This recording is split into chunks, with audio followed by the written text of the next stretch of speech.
Assalomu alaykum, hurmatli brifing ishtirokchilari. Bugun biz siz bilan shahrimizdagi ta'lim tizimida boshlanayotgan yangi davr, rejalashtirilayotgan investitsiyalar va yangi loyihalar mavzusida ma'lumot berib o'taman. Bizning maqsadimiz bitta. Har bir bola qayerda bo'lishidan qat'iy nazar zamonaviy sifatli ta'lim olishi shart va zarur. Zero bugun ta'limga kiritilgan investitsiya ertangi farovon kunimiz uchun qo'yilgan eng mustahkam poydevor hisoblanadi. Xo'sh, yaqin istiqbolda Yangi shahridagi ta'lim tizimida qanday o'zgarishlar bo'ladi? Quyidagi 3 ta asosiy yo'nalishlar bo'yicha ishlar olib borilmoqda. Bog'cha va maktablarimiz infratuzilmasini yangilash. Eski binolar, jihoz yetishmovchiligi kabi muammolarni bosqichma-bosqich hal etmoqdamiz.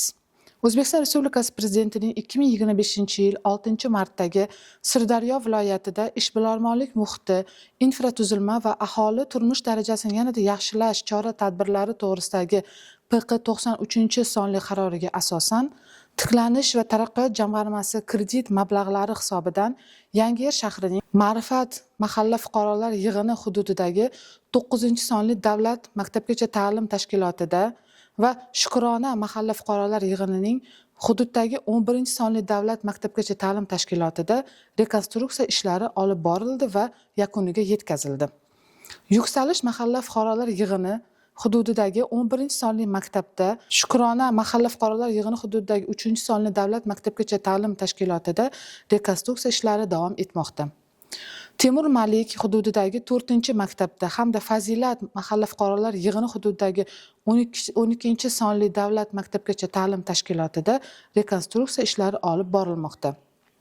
Investitsiya davlat dasturi doirasida joriy yilning iyun oyida Yangiobod mahalla fuqarolar yig'ini hududida quvvati 330 o'quvchi o'rniga mo'ljallangan maktab va quvvati 150 o'rinli davlat maktabgacha ta'lim tashkiloti qurilish jarayonlari boshlandi.